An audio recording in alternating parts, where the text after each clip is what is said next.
thought. I'm sorry, I get going. Um, no, No, no, you're you're fine. You're great. I want to just officially welcome everybody to the room. We are just getting started. Nate asked Will a question, to introduce himself and who he is, and so that's where we started. Thank you so much for coming in. And if you have any questions as we go along, put them in the chat. And just so you know, we do record these for YouTube, and I am about to turn that on now. And once we go on, I'll do my introduction, and we can continue. all right. Yeah. Okay, And yeah, anyway, we'll fantastic. Wonderful. We're back for Lunch and Learn. Today, our topic is sales. Is the language, is the dialect of the English language. Our guest is Will Walls, and he's already been giving us some great nuggets. And so, before I wanted to make sure that I hit record before we continue, so that this gets captured for our YouTube viewer. Before we get started, uh, please like this video, share it with your friends, subscribe to the channel, and put your biggest takeaways in the comments. Let us know what you're learning. And yeah, we are Nate and Simone. We talk all things marketing, and today we're talking about sales, how to have that sales conversation. And so that is my introduction. Take it away, Will. I thought we had already started, so I just kind of jumped on my platform well, to start. yeah, sorry about that. It's okay. So I, you know, I guess we had started talking about the superior war theory, and that's something that me and Nathan had a conversation about the other day. And my background, I'm a sales guy. I've always done sales, over 20 years of it. Everything that you could imagine, I've sold. And I also have done stand-up comedy for over 20 years. I don't do it anymore, but I opened for James Brown, opened for the Isley Brothers, been on stage improving with Dave Chappelle, and I just know a bunch of people that are all over TV and stuff. I've worked with them, and so that's just part of my past. I say that to say that I am a human connection person. That's all I've ever kind of done, and so um, my business is I help small business owners and entrepreneurs get more through the language of sales. And so I went back to school in 2020, the beginning of 2020. My timing was impeccable because who knew there was going to be a pandemic and everything was going to shut down. So everything was shut down, and I just so happened to be in school. And I started out as a business major, then took an intro to anthropology class, and then they told me there's four subdivisions in anthropology. It's cultural, there's biological, and then there's artifacts, and then there's this thing called linguistics. I'm like, well, tell me more. What? And I just did a deep dive into linguistics. Um, all I feel like I've all my life have been a linguistic anthropologist. I just didn't know it existed. So the other day, me and Nate had this conversation about this theory called the Sapir-Whorf theory, and it basically means there's two anthropologists went out in the field. They studied language in certain communities, and what they found is that the language you speak shapes your cognition in the world. So it shapes your worldview. And I was saying how when you're talking about sales and you're talking about this theory, this linguistic relativity, that's what it's called. If you aren't careful and aware, you can speak against your own best interests if you're just unaware. So that can happen in all kinds of different places. That can happen. And I'm just talking about the specific area of the language of sales, which is a language that occurs in the exchange of goods and services. It's not a new language. It's been around for hundreds of years. So the thing is, either you speak that dialect, because it's nothing but a dialect of this English language, or you don't speak that language. Or maybe you speak some derivative thereof, you kind of speak it, but then what happens if you aren't proficient in that language? It's going to lower your productivity at the point of human connection. That's how you can speak this language against your own best interest, advocating against yourself because you're not completely fluent in this language, this dialect of the English. And if you have questions, just jump right in and say it. But so I was saying before how studying linguistics, language has three phases: meaning, context, and expression. And that's so important because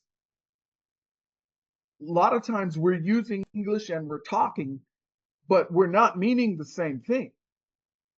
That's an issue. That's an issue. And especially when you start getting into dialects, this doesn't mean this, it means that, you know, and you're Right. getting into different people, different cultures. Meaning And is even in within English, like different parts of the country have absolutely, different words for the same thing, absolutely, and different words for different things. And yeah, sometimes it can get very confusing. And then there's like American English, British English. exactly, exactly. I mean, parts of the country, how they do the Southern drawl down there, and just certain nuances of that culture, which you just don't do. Or New York, they're Boston, Pactica, all these different. But then there's nuances. There's cultural nuances that happen, and even in Ebonics, Black language dialect, certain parts in the hood, you might want to kind of chill out on your quote proper English or whatever. Right, right. So, so I feel like I feel like I lay all that stuff down. I put that stuff up front, making the case for the importance of really um, speaking this language or understanding, and not just assuming, oh, I know sales. I know. No, study it. Figure out. Learn it. Do you really? Here's a good indicator whether you're speaking this language at a high level or not. I always say, are fish jumping in the boat, but then they jump out the boat, and it's like I know they needed my product, and everything was lined up perfectly, but then when we talked, you saw that fish jump right out the boat, and they didn't buy, they didn't commit, you know. And if that happens, it's like there's a problem. There's and it's at the place of human connection. That's where that problem exists. So Okay, so with that in mind, can you give us some insights as to where that disconnect might be? Because I know this has happened to me several times. I'll have someone on a call and they are very interested in what I have to offer. But I don't know, somewhere along the lines, yeah, there was that disconnect, and they said, "Well, okay, no, not right now." right. When right now is when they really need the service. So, Exactly. Exactly. That's a good question. I love that. This is exciting for me. So I say it starts with your brand.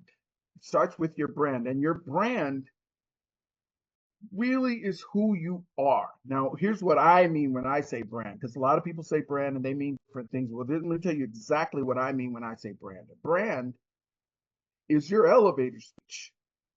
That's what your brand is when I say brand. And Like, for instance, I said I help small business owners and entrepreneurs get more through the language of sales. You notice who I didn't say.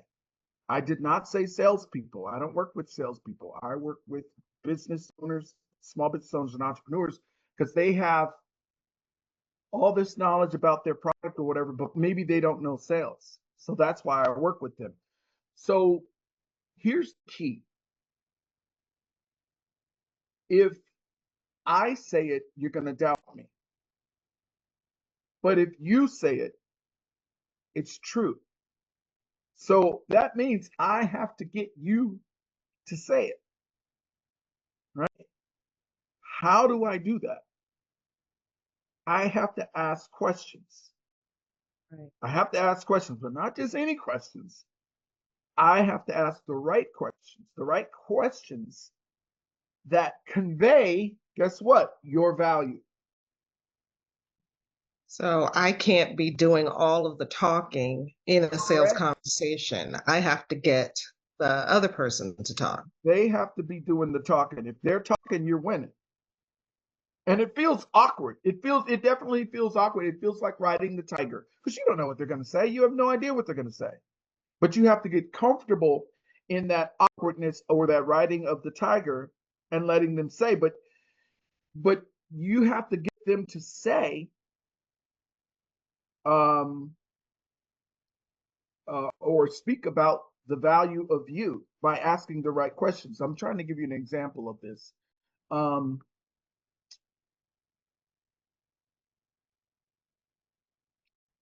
just going to throw this out here, because an example might be, first, this question though, you can't ask this up front. If you ask this up front, you're gonna mess up. I'm just telling you. Remember this. Do not ask this early. This has to be much later, when they know a whole lot more about you. So a perfect example would be, so how do you see yourself working with me? That's a perfect example. It's like, because if whatever, you have no idea what they're going to say. They may see way more than you. You might be, well, I want to do this for you. I want to do that for you. That might not have meaning for them, but let them say it. How do you see yourself working with me? Can't do that early. If you do that early, I'm telling you, that is not the thing to do. Don't do that early. That has to be almost like, remember Columbo, when he'd be walking out the door and he'd say, "Oh, one last question." Remember that show, Columbo, way back in the day? It's got to be that late in the meeting. How do you see yourself working with me? So If you ask it too early, you're asking somebody you just met to marry you. Yeah, they don't know you. They don't know anything about you. They don't know anything about your value. But along the way, there's got to be more questions that you've designed that convey your value. Another easy way to do this is turn your statements, whatever statement you were about to make or assertion that you were about to make about yourself, turn it into a question. Whatever statement you're about to make, turn that statement into a question. Oh my God, I got to plug in my battery. I'm sorry, guys. Great nuggets. Huh? Will, somebody told me one time, if you're going into a sales call, asking the question about, the future. Let's say we've been working together for, however long the engagement period is. At the end of this period, what are we going to be celebrating? Yeah. And getting them to think about, It's true. It's true. Yeah. Questions are definitely the answers. I'm sorry, guys. Can you hold on? I got to get my No plug. problem. Sorry. Oh, sure. Oh, this is very interesting. Because most of us, we go into business knowing what it is that we do. We provide the service, we build the widgets,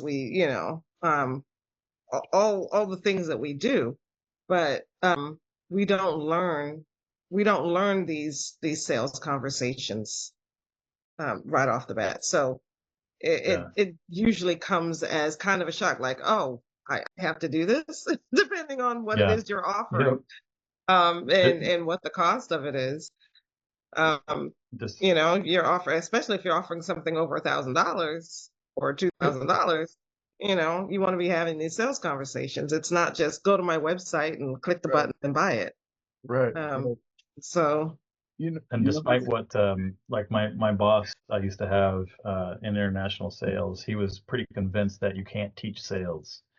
So he's like, you're either born with it or you're not, right? So well, there's one other part to this that is a very simple part, and it gets looked over all the time, all the time. Now we're talking about the meat and potatoes are the asking of the questions. That's really like that's the meat and potatoes, and that's going to convey your value. But there's a super important thing up front, and it's very simple: building rapport. People buy from who they know, who they like, and it's so overlooked so many times. I got this story I'll tell you. I used to in San Francisco. I used to sell high-speed internet, phone, and cable from a company back in San Francisco, and we were cold calling door to door. Me and Ephraim, my friend Ephraim, he'd knock on the door. I would knock on the door. It was his turn. Ephraim knocks on the door. This little old lady, she looks out. She's not opening that door. She's like, no, he's saying, we can do this, we can do that, and blah, blah, blah. He's just trying to tell her, we get the best price, all this stuff, and she's not feeling it, right? She's not opening that door. So Ephraim, he knew I was sales dog, right? So he looked down because it was like these big old stairs. He's like, Will, is there anything you can say that might help? And I said, ma'am, what my friend Ephraim is trying to tell you is that if any of the things he's saying is not true, you can ask his mama on Thursday night at bingo. They both started cracking up laughing. Now, the reason why I said that is because my other Filipino friend told me that all Filipinos above the age of 60 in San Francisco, they all play bingo at St. Anne's on Thursday night. All of them. And what the crazy thing about it is she did play bingo.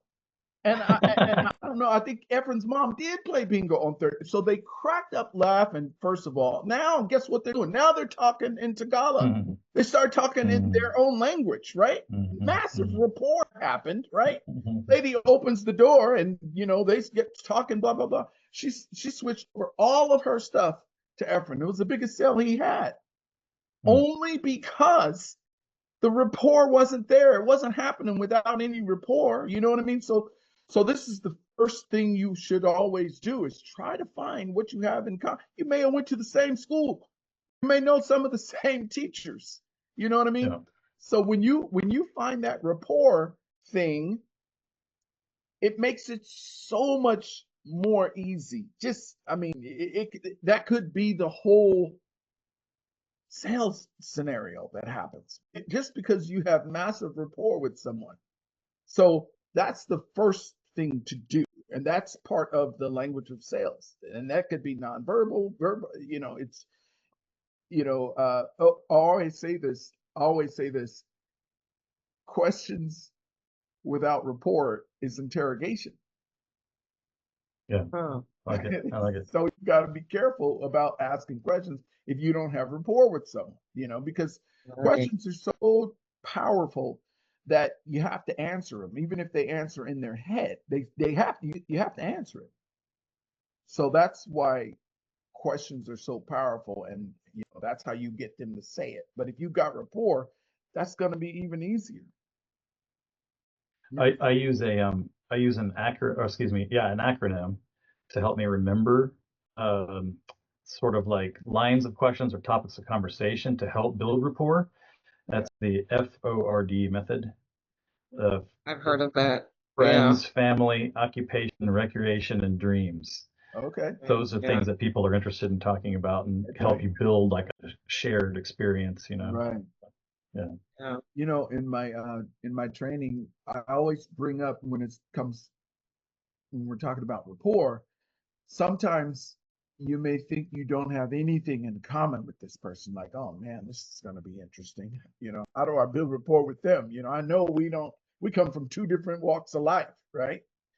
So one of the things you can always go to if you can't figure out what that is geographics. Geographically, you are both experiencing the exact weather, maybe or maybe not, but how's the weather? But mean it. Sometimes it could be, how are you doing? But mean it. If they go, I'll just keep going. Find out what that means. What do you mean? What's going on? What, you know? Yeah. And sometimes I like to talk about, travel. I just spoke to a lady from England, and she's dealing with moving. So she's Okay. packing boxes and all that stuff. And we had a conversation about that because Yeah. that's kind of universal. Like we've all moved from one place to Right. another, And you it's know, stressful. It's stressful. Moving is stressful. and it's This, stressful. Exactly. I, Universal experience. I think that building rapport, that first part is um, infinite in terms of what it could be. It's just infinite possibilities in building rapport. Yeah. But the point is never, you know, uh, never skip it, just always be open to that part of it. It may seem small, and it's just the art of small talk, but it may Mhm. seem small. But here's the other part about building rapport. Be sincere. Be sincere, Mm, because if you're not yeah. sincere, people know it. Just, they know that Yeah. you're not sincere. I mean, so it's really important to be sincere and when you're building rapport. So this goes into probably my question here. Presumably, since we're talking about um, sales being a dialect of English, Mhm. then that means that there's a certain some people are fluent and others are not necessarily, right? And Yes. so, talking about like the gap there, Mhm. um, what do business owners or founders do wrong when they try to explain or pitch or sell their Mhm. products? You know, presumably it would, most people do not approach. Would you say most people do not approach it from the standpoint of building rapport first, and Yeah, that's where they go wrong, or? I think I think that most, like in every training that I've been in, and I hand out the little pen, and and I say, sell me the pen, and I want to hear what people say. I've never seen someone do the right thing. I've seen most people just start talking, and that's probably going to be most business owners. They're going to think that they're selling because they're talking and talking about them, you know? So that's probably the biggest mistake, because if you haven't asked questions, how the hell do you know what to talk about? You know? And so um I think that sometimes people are close because they know to ask questions, and they're kind of close. That's good. But that little step of adding rapport can make it so much easier. Just that little thing, it can make it so much easier. But then again, when it comes to the questions, it's not just any questions, it's the right questions. And what I'm trying to get to is Yeah. whatever statement you're going to make, because now that means you were talking whatever you want to talk about, whatever you want to say about you or whatever. The best way to say that about you is to literally turn that into a question. So that's a Jedi move right there. If you can turn those statements that you were about to say, and it's not easy. This is not easy. It really requires thinking. how do I turn this into a question? So how about give us an example? Like say, somebody's trying to sell me a pen and, you know, uh, this pen, it's a ballpoint pen, it's got blue ink, and it's really gonna make your signature look fabulous on all your contracts. Like, how do you turn that into a Well, question? first of all, after I built rapport, I would want to know, I'd say, so tell me about your writing style. What's important to you when you write? What's important to you when it comes to the pen? Oh, you are a Blanc person. Okay, my God. Okay, I'm glad I didn't say Papermate, because this person didn't even care about the pen. He just wants a Mont Blanc. It's a $400 pen, but it's all about image. So image is important. How important is image to you? So it's all about the questions. I'll give you another example. This is a real live example. My daughter in high school was a cheerleader, very popular, and some girls don't like the cheerleaders, and so anyway, basically some girls that were not supposed to be at the campus, all of a sudden there was a fight, huge big fight. It was a big ugly fight, scary thing, and it got kind of out of hand. Something was kind of gang related or whatever. So now we got a real big problem, right? So now there was a mediator that came in. Mediator comes in, and the parents, we can all be there, but we can't talk. All the kids have to do all the talking. So we're on our way to the meeting. I tell my daughter, whatever you're about to say, Amina, turn it into a question. Ask a question, not a statement, and not an accusing. I don't want you accusing nobody. I turn it into a question. Now, when it came to everybody had a chance to explain what was going on. Everybody had to explain what was happening. So that the truth is out in the room, right, as to what's going on. So my daughter's statement was going to be, you came over there and you hit me. Now that's the statement, right? She turned that into a question. The question was, why did you come over there? Because first she couldn't figure it out. She's like, oh, Dad, this is too hard. I can't figure it out. No, you can do it. You can do it. Okay, so now the question is, why did you come over there? So now remember, all these kids have told the truth about what's going on, right?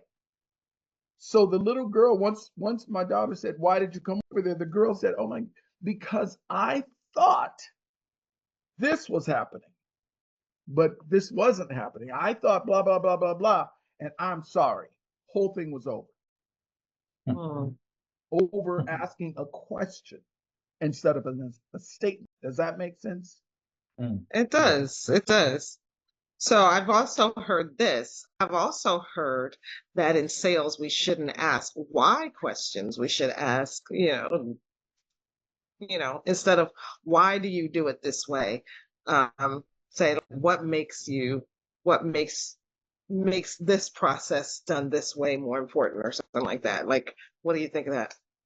I don't know. I don't know what you mean by, if you could elaborate what you mean by. Well, I think like you mentioned that asking questions without rapport is like interrogation. I think asking that why question makes people more defensive because it's like why did you do this? Yeah. I think I understand where Simone's. Okay. It may feel I've heard this they're saying before. like Yeah, it may feel accusatory Oh, I rather than accusatory. Yeah, or yeah. confrontational rather than I want more information. right. Okay. Expand on that. So I think I like open probe questions, meaning I like, tell me about, Mhm. tell me about, or how do you, I like those type of questions. I don't like, for the most part, I try to stay away from closed probes, but Mhm. tell and how are excellent open probe questions to get more information. Mhm. And all you're doing is building the case, um, figuring out what it is that you're going to talk about, because they're going to tell you what's important. Does that make sense? Yeah. Yeah. Yeah. So, You, and in this, as we're asking questions, then then we're not over explaining our processes and all of the things that come with, um, with our offer or all of that. It kind of avoids all that. Would you say Yeah, that? because they didn't ask you about all that stuff you're talking about. Yeah, That's for you. They didn't yeah. ask you about that, and that's the annoying part of sales. You know, that's where you annoy people. You start talking about all kinds of stuff that they didn't ask you about. They only need one reason to do business with you, right? They only need one reason. And that reason has to come from them, you know? And if you can make them say it, they can't even object at the end because, you're the one who said this, you're the one who said that, so that's where you're building a case. That's why attorneys ask questions. They ask questions. You incriminate yourself. yeah, Understand? That's what that is. that's why you read your Miranda rights. Yeah, You have the right. they warn you ahead of time. Yeah, you have the right to remain silent because you're gonna sing like a canary. That's what's. I mean, Yeah. I don't know if that. Here's a question for you. So, do you think, in your experience, that there are certain industries or certain professionals that tend to struggle with this more than others? um, I wish I could tell you, but I don't think that there's any. I don't think that there's any. I, I just feel like sales is a universal language, and either you speak that dialect or you don't, and it's across everything. Because we can't escape language. It's like the air we breathe. Yeah. So I don't know that I've helped so many different types of businesses. And, I mean, we're all in sales always, no matter what. I mean, you got to sell teenagers on the idea of doing what you need. You know what I mean? You might have to sell your wife on an idea of, we're all in sales, whether we are aware of it I, or not. I've always said that pastors are really good salespeople too. Like, Here's It's the true. crazy They have to thing. come up with a sales pitch every single week. that's It's interesting. quite a thing. What's interesting about that is I'm writing a one-man show, and I have a part in the show where I talk about Black preachers. And not only are they incredibly persuasive, Mhm, but they say these words, right? But they mhm. don't really say these words. They kind of sing these words Mhm. to music, to Yeah, music.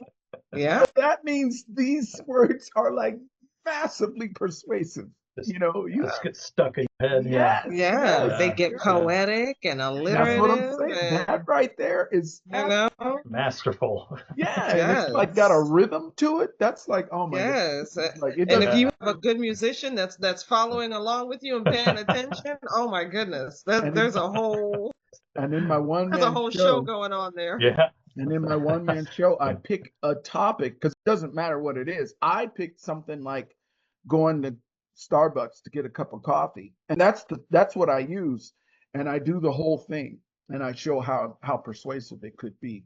Mm, Anyway, interesting. that's another thing. Yeah. Yeah.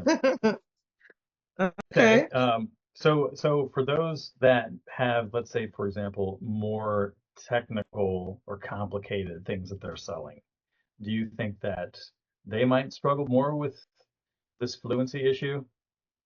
I think that the more technical, sometimes, like in my training, my initial training, it takes about 2 hours, the first part, and then the rest of it is follow up. You're going out there and you using these newfound words, and we're talking about it every week. But the initial training is about 2 hours, right? But depending on the complexity of your product, it might take 4 hours. So, so I think that it has more to do with whether that person is a technical person or maybe they're not a technical, not an engineering type of person. I think it has more to do with that, because technical is a whole nother baby. It's just a whole nother level. But I think they definitely, okay, I got a perfect example. I have one client, this guy, they built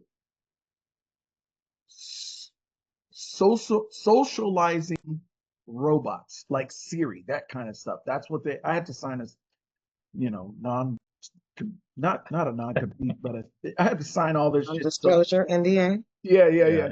So Mhm. they wrote software to socialize robots, right? And these PhD guy, oh my God, you talk about heady, just technical stuff, right? But what my task was, it was like, okay, bro, you can't say that to people.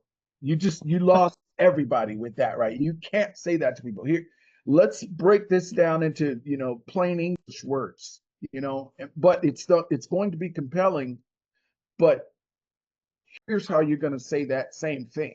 Here's how you're going to ask that same question. So, and then he liked to talk too. That's a whole other thing too. He was a talker, because sometimes technical people, they don't like people and they don't like talking, whatever. They get them in a room in front of a computer and they're happy.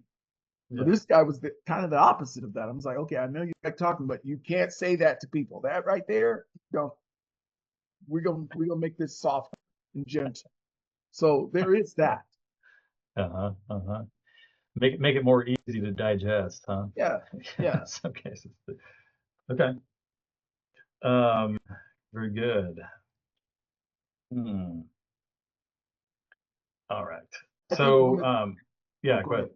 I was going to say that one of the things that I think that gets overlooked is simply the close, man. People don't close. It gets overlooked. It really gets overlooked. And it's I mean, I'm working with a client right now, and I have to tell her, look, if you're on the phone with somebody more than at least 45 minutes, you have to ask them for money. You have to.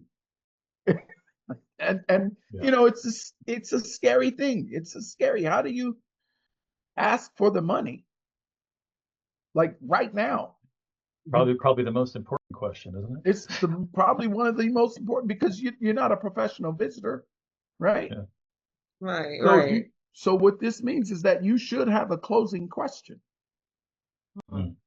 You should have a closing question. This is your closing question. And then now, if you've done this and you've got this thing all mapped out, guess what's going to happen? Your confidence is going to go up, because they all say the same thing. It costs too much. I want to think about it. Oh, let me some literature. They all say that stuff. But you have to get to the point where you have this, not a script, because I don't do scripts, but you have this set of conditions, set of words that you're going to say because they said this, like for instance,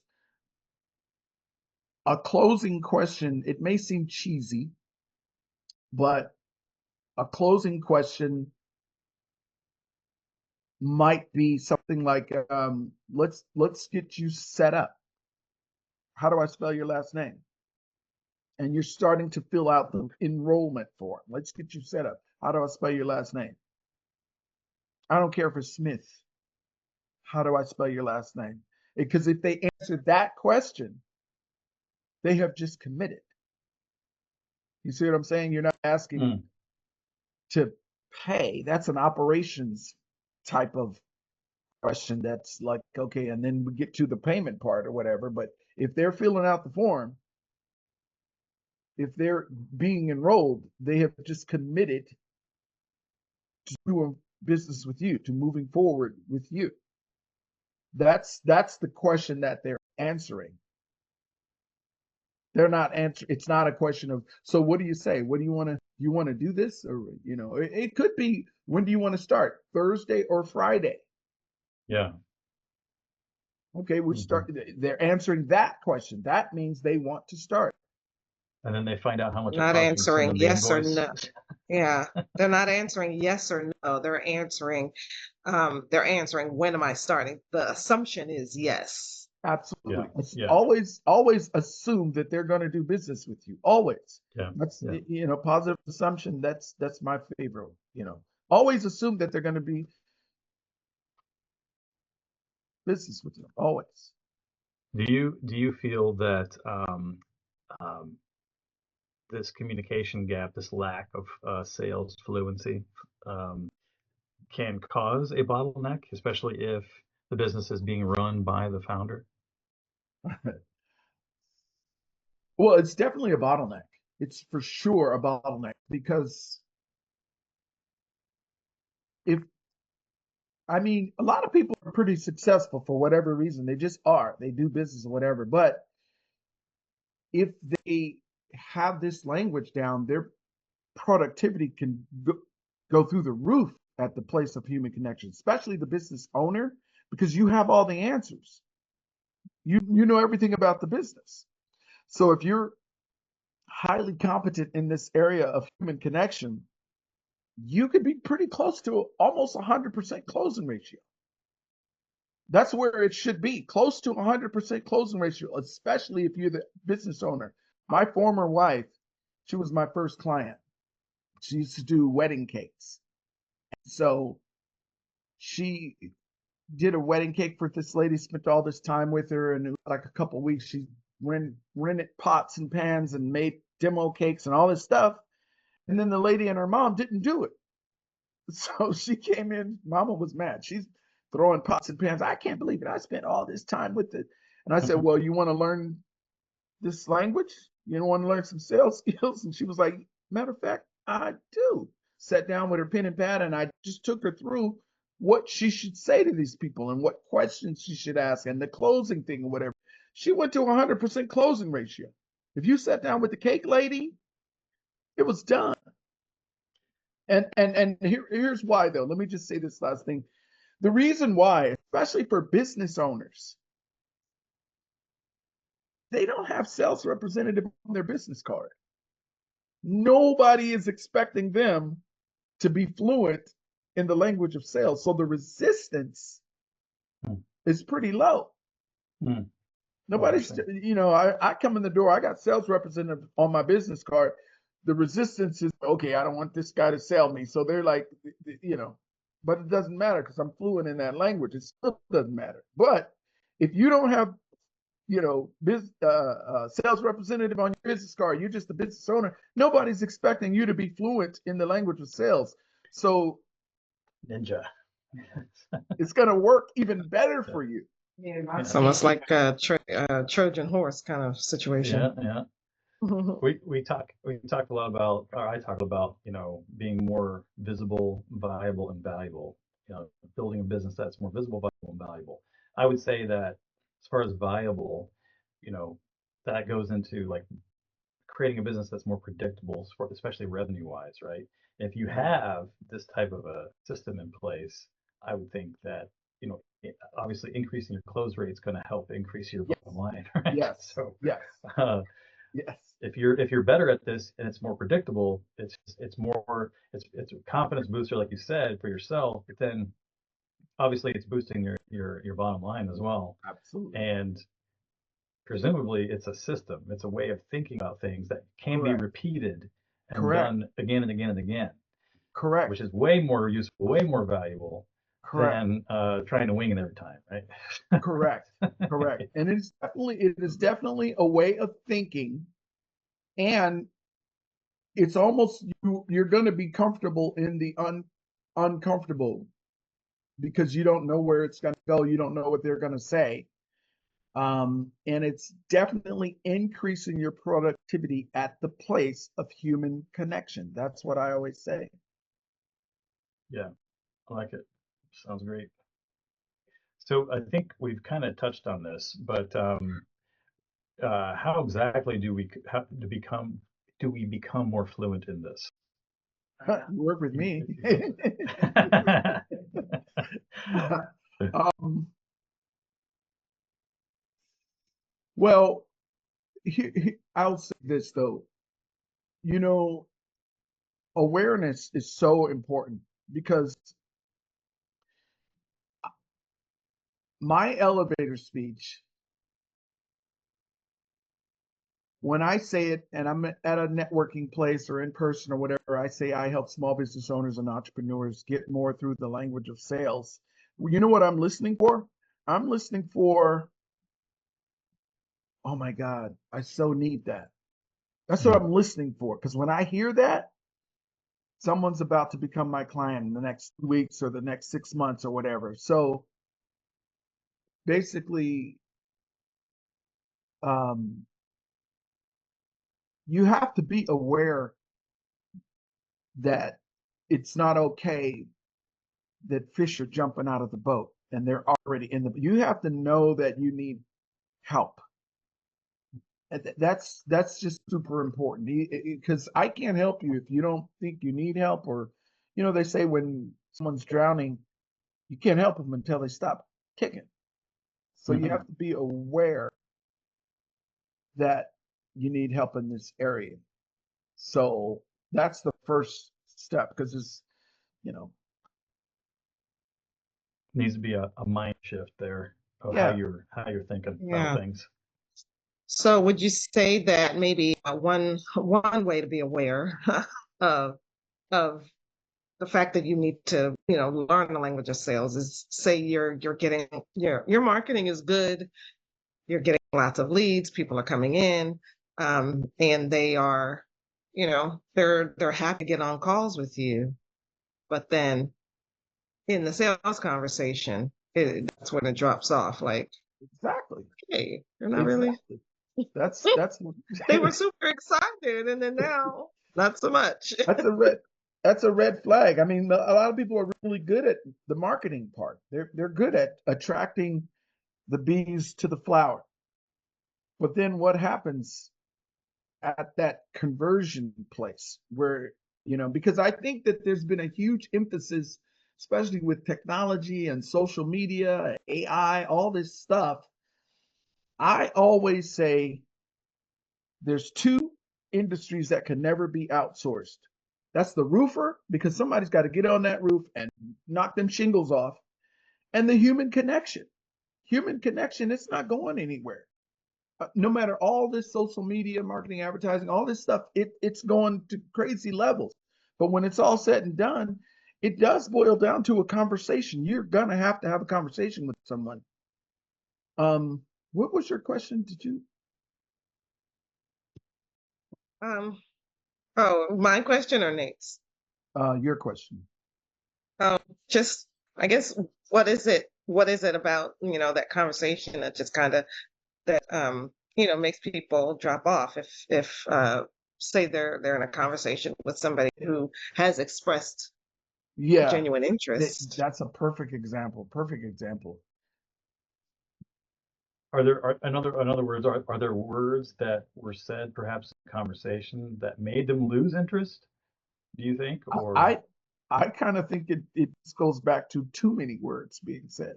uh, Too many words because it's like they already showed interest. They already showed. Back in the day, we called that a lay down. We call that a lay down. So that means that they came and they jumped in the boat and you didn't get them. yeah, That's like you can't be missing the lay downs. You yeah, know, so that's a huge indicator that your words at the place of human connection aren't in its most productive way. Because back in the day when we were, we would tell people that we don't know that never heard of us before. You know what I mean?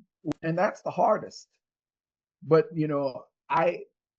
I'm not trying to imply that we're slick or anything like that because this is all about integrity. It's all about integrity. You don't need to lie, or you don't need to be. That's why sales has a bad rap a lot of times because it's so powerful, it's so persuasive. It really is if you do it right. And it doesn't, I mean, I say it it requires integrity. You're right about that. Absolutely. So I had another question. So we talked about building rapport. We talked about having your prospects do most of the talking, asking them questions, asking them open-ended questions, finding out the information, right? Do they are they even in a position to purchase your service or your product, or do they even want it really? Doesn't does There comes a point where maybe they say, okay, you've gotten the information that you need, and now you need to move on to, well, this is what I offer. Do you wait for them to ask you what you're offering? Or do you just jump in and say, okay, well, I've got the perfect answer for you, and this is it, Well, you know? well, if you got them singing like a canary, telling on themselves, and in your head, it's kind of hard because you know how to solve each one of those problems, and you've got different ways that you could, so you get them singing like a canary, right? It's almost like, okay, I do this, and this particular thing that I have will solve the thing that you said was important over here. You know what I mean? You just knock each one of those things down. I do this, and this is how we solve that particular thing that you said was important over here. You see how I'm saying? I'm connecting everything I say is connected to something that they said. Maybe a pain point that they Correct. said that they have, right? Yeah. Correct. And Okay. and, We, and the flip side is you talking about all these things and you didn't ask them no questions, so you just throwing stuff on the wall to see what sticks. That's annoying because it's not Will, would important. Will, would you say that the questions that you have been asking during the conversation are, I don't want to call them leading questions, but But they're they kind of are. they're questions that are built around your offer, right? Presumably. Yeah, they Yeah. kind of are. I Yeah. mean, Right. they kind of are. Like for instance, if you like, let's do an example. I had a lady who worked for Southwest Cargo. So they did same day service. So the question was, tell me about how you handle same day service. The talking part is we do same day service. Mm. That's the talking, boring part. But tell me about same day service. Now this guy talks, you know what I mean? Now he's talking about how they need it, how they would use it. And now even, oh, you guys do same day? That's part of our program. You know what I mean? So that's how you turn your questions into, I don't want to say leading questions, but they kind of are. But they convey your value. Do you, I don't want to get into like, the particulars of your methods and all this kind of stuff. So, if you don't want to answer, but um, would you say then that you are starting when you're working with clients, are you starting with what is, figuring out what their offer is exactly, what they're trying to sell, and then helping them to formulate questions based on that? Is that Yeah, kind yeah, of, yeah, yeah. yeah. I mean, you know, I I do a deep dive on wanting to understand what it is that they do. And it's always going to start with me is their brand and their how do you if I ask you what do you do, what are you going to say? Mm. Oh, I'm an accountant. Oh, I have a CPA firm. Oh, I do Yeah. estate planning. Yeah. Well, the last five people said the same thing. You said nothing that sets you apart from Mhm. the last five people that do what you do, even though everybody has a secret sauce. Everybody has a certain thing about them that you could only get from them. That's where I start. Mm, I mm, start with, I'm going to find out what is your secret sauce? What is the thing that they can only get from you, and that's your brand. I'll give you a couple examples. I have an attorney that I work with, and she does estate planning. So her elevator speech is, I give meaning to the word rest in peace in the now. Because That's good. she's giving people peace of mind. That's the fact. Right. That's the truth. But now, Yeah. And that's what I was thinking. It's like who people like lawyers to begin with, right? And it's like, okay, I'm an estate planner. Now you're making people think I'm gonna die one day and I'm gonna have to, to deal with this. Two It's like, okay, strikes. what is right? And now I'm stressed out and I don't want to talk to you. Um, it's really like what's the thing that they really want, right? They want to protect their legacy. They want to right, avoid probate. They want right. to make sure that their children, the people that they want to get their estate Right. and their stuff and are taken care of, right? They want to save them the headache. um So that's what what they is really want. They don't so what want is an she estate lawyer. so what is she selling? So what is she selling? Right. She's What is she selling, selling? She's you want to selling sell peace of mind. she's selling peace of mind. That's what she's selling. Yes. And that separates Yes. her from everybody. Ain't nobody came in the room who does that. Nobody has said that. You know what I mean? But that's what we Mhm. came up with, and it works. It's on all her marketing. It's on her business. It's everywhere. That's how she comes into the room. I give meaning to the words peace, rest in peace now. So that's Do that's an you example of where we start. Now all of her language, you know what I mean, in her sales process is going to match that. That's what they're going to get. That's her brand. Yeah. That's what I mean when I say brand. But that's how I work with clients. I find out what are you selling? What are you yeah. selling? Like back in the day, the market was less than 3% penetration in terms of cell phones. I was in that industry. This is like nobody had cell phones. Nobody. And there was payphones everywhere. Remember that? So Yeah. what were we selling? We were selling Selling connection. productivity. If you were in your car and you were CEO and you have to drive an hour, Mhm. your productivity is somewhere, you're losing productivity because you can't talk to people. So what did we sell? We sold increased productivity, and we would do this little math equation and we would work it out, and it's like, okay, this is how much productivity you're losing because this is how much you make an hour. This is how much uh you're losing in increased Yeah. productivity at the end of the year. Yeah. Anyway, so you have to figure out what it is that you're selling. Do you advocate for using scripts? I I no, I'm big on no scripts because I feel like a script it's not authentic. It just doesn't come across in my mind. That's very salesy, and you can tell when someone's reading a script. It's I feel like why read a script when you can be present to the now, to the moment, and just tell the truth about what's going on. It's just authenticity is not. I feel like authenticity is not a script. Okay, I get that. However, what if the person is a beginner? Or they're terrible at they just don't have very good social intelligence. So small talk is just beyond them. Like, how do you get them to a point of being able to sell well, build rapport with people, without using a script? It takes time. Number one, it takes time, and it can be done. I mean, it can be taught. It's not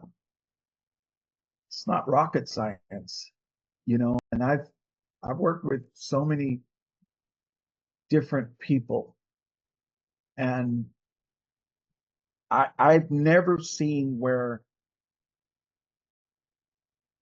it just can't work because some of the nicest people are some of the shyest people, whatever. So then, they come across way more authentic than someone who's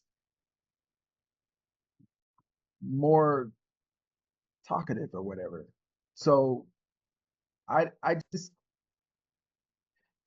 I've I've seen I've one of the things that always happens, I'll say this, it always raises confidence, always.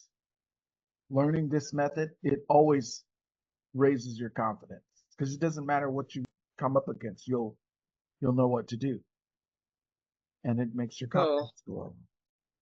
do you have a framework that you take them through? Yeah. Blueprint or yeah. Yeah, the Okay. cool thing about it is, that first initial training takes anywhere from usually about 2 hours. But then every week we have a strategy session, and you get to go out and you try these new fantastic, delicious words and listening, strategies. And we work on it. We work on you get to use this stuff on real life scenarios, on real, you know what I mean? And you work with me, I help you craft this, what you're going to say. So it's like Is we there work on it every week.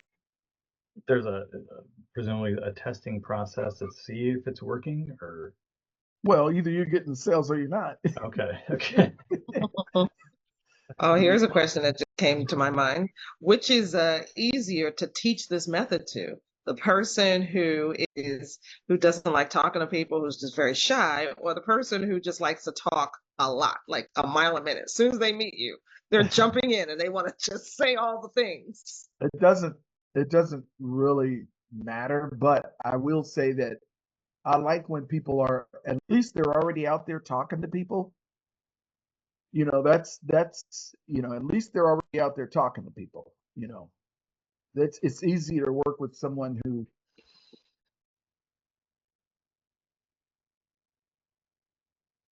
Oh, you muted yourself. Oh no, your Good. audio went out. Okay, The there we most go. important thing is working with someone who wants help. That's the most important thing. You have to want help, whether you're shy or not shy. The most important thing is recognizing that you need help in this area. That's the most important thing. All right. I think it's that way in the coaching business too. The ones who the people who get success are the people who are coachable, who are willing to listen to what you have to say and actually adopt your methods and take on, at least give it a try, Right. because it's gonna be different than what they're used to. Otherwise, you would need a coach, right? Yeah. So Yeah. yeah. So I think that, it's very exciting doing this type of work because it really, I've seen people get to 90 something percent closing ratio. I mean, they really get that good at it because, like I mentioned, you don't have sales representative on your business card. So you don't have the resistance that a salesperson would have, but you've got these high power strategies that you're using. So no one is suspecting that you're even speaking a certain language because it sounds like normal. It is normal English, but it's polished, it's crafted to convey your value at every level. So it just works. I love seeing how it transforms people's business. I love seeing how, because a lot of times people get to me and they're ready to close down their business and go get a job. That's when they get to me. Mhm. But I've seen it over and over again. It's like I try to call them and they're too busy because they're killing it. They're too busy. They can't even talk anymore. I've seen that happen. Do you work mainly with solopreneurs or teams as well, or both? I'm gonna say both. Yeah. I've worked with teams of about 5 and below. But I think that the most important person is the business owner or the entrepreneur knowing the language of sales. That's the most important thing that could happen. Yeah. Do you is it, I'm assuming that teaching a team has its own set of challenges, presumably. Yeah. Um, but is it where you're kind of taking everyone through the same process and Yeah. everyone comes up with the same questions and same results? Yes, Okay. because everybody is selling the company. Gotcha. Everybody needs to know how this is coming together because everybody's got to be on point, on message. Everybody's got to be saying the same thing because the brand is going to be established, you know. Um, so yeah, it's everybody's got to be having that same message, especially the business owner. Because if you're the business owner and you don't really know the language of sales, you're gonna get and then you want to hire a salesperson, you're gonna get sold by this salesperson that they know what they're doing, and they might not. Yeah. Yeah. That's I've funny. seen that happen so many times, man. Well, and I would think that it would be important to kind of unify everybody, make sure everybody's on the same page, using the same methods, and Yeah, thereby you're creating a more predictable system actually correct. around this, rather than again having your best guys over here kind of winging it. They Right. have different names for different types of salespeople. I don't know if you're familiar with this. You have the farmers and the wolves. Have you heard this? Where like the wolves are kind of like Oh, yeah. they go after people. They have a target, and they're Right. very good at what they do, but you Yeah. can't tell them anything. Right. Right. But then the farmers kind of tend to sit back and farm. Just kind of like Right. they know who wants what they have to offer, Yeah. and that kind of thing. And they have different revenue gains depending on the methods and that kind of stuff. Yeah. But Yeah. doing something like this puts everybody in the same, I would imagine the same The same language. level. Let's say It's the using same. the same language. Yeah, Yeah, it's the same language. It's just, it's got to it should be conveyed the same because your brand is your brand and it's your brand everywhere. It's your yeah, brand everywhere. Everybody, the value is being conveyed and it should be the same. Everywhere they touch, you should be on brand. Even see, it starts with this, Nathan. It's like for me, it starts at the human connection place and those words that are being said, right? But then this whole thing, this whole language that gets crafted should be throughout all of your marketing as well. And that's what mm, I don't do. I don't do marketing, but I know that, like a lot of times I'll come up with the tagline for these companies and they'll put that tagline on their business card that yeah. says what they do, kind of like it's Oh, connected to their elevator speech, you know. mhm. But that's their brand and that's what so the marketing part is the part obviously this it talks about you when you're not there. Yeah, That's what marketing is. So then when you show up and you start talking, your brand kind of softly said what you're gonna say. So that's what I mean by it should be out. It should be throughout all of your marketing. If you go to my website, it's going to say about small business owners and entrepreneurs leveraging the language of sales. It's going to say that. mhm, But then when you meet me, guess what I'm going to say? Oh, I help small business owners and entrepreneurs get more through the language of sales. That's what I'm going to say. mm, yeah, And then when you work with me, you're going to get more. mm, That's what, so that means on brand, yeah. you know? Good. So, but Yeah. it all starts with the language. Mm. I like it. I love it. Any final thoughts for founders who Uh, might be struggling with this? um, well, I I will say that,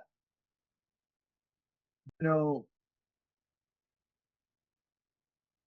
okay, I would say invest in yourself.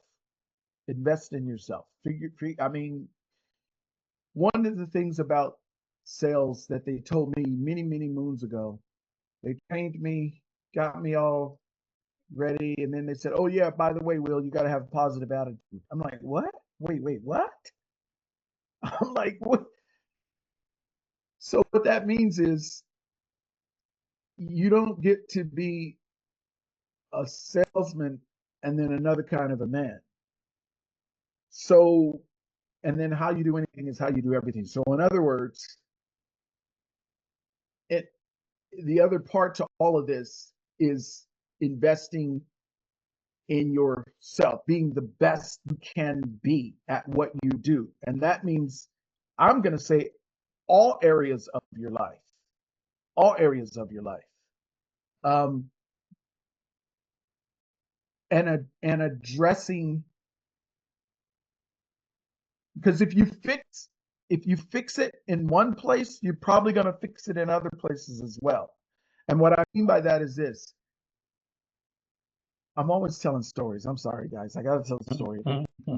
In doing comedy, I was having this issue handling hecklers. Didn't know I was afraid to handle hecklers. And so what I would do is I would talk. I would just talk and I would ignore them. And I was at this workshop. It was a group therapy like workshop. And I was telling one of the facilitators about this problem I was having in comedy. And I was talking and talking and talking and telling him about the problem. And I was talking about, and you know what he asked me? He said, "Where else in your life do you have this issue?" And I was doing it with him. I was doing the same thing. I was talking, and I wouldn't let him in. And I got it. I was like, "Oh, wow. Wow."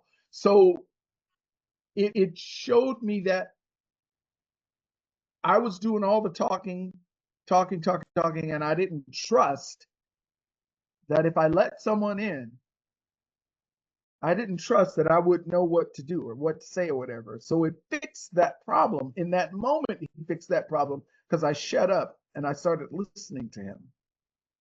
And I let him in. And then when I got on stage, it felt real easy to just, yeah, okay. And then, just respond, whatever. Just, okay, let them in. The hecklers say what they're going to say, and I'm going to say what I'm going to say. So, in other words, if you fix something in your life in one area, you're probably going to fix it all over the place. So that's my final thoughts. Nice. Very good. Okay. Excuse me. Will, where can people go to learn more about Will? I just put my website in the chat just now. Okay. And that's how you can. It's if you're trying to. You know what? I guess I could put my phone number too. Should I do that? If that's how you like Sure. people to contact you. Yeah. Well, I'm just saying, if somebody's really wanting to, that's my. Watching us on YouTube, the website is willwalls.com. Yeah. Will W Walls. Either way, it's gonna get to me. willwwalls.com. Either way. Oh, you got them both. Okay. Highway. I Smart.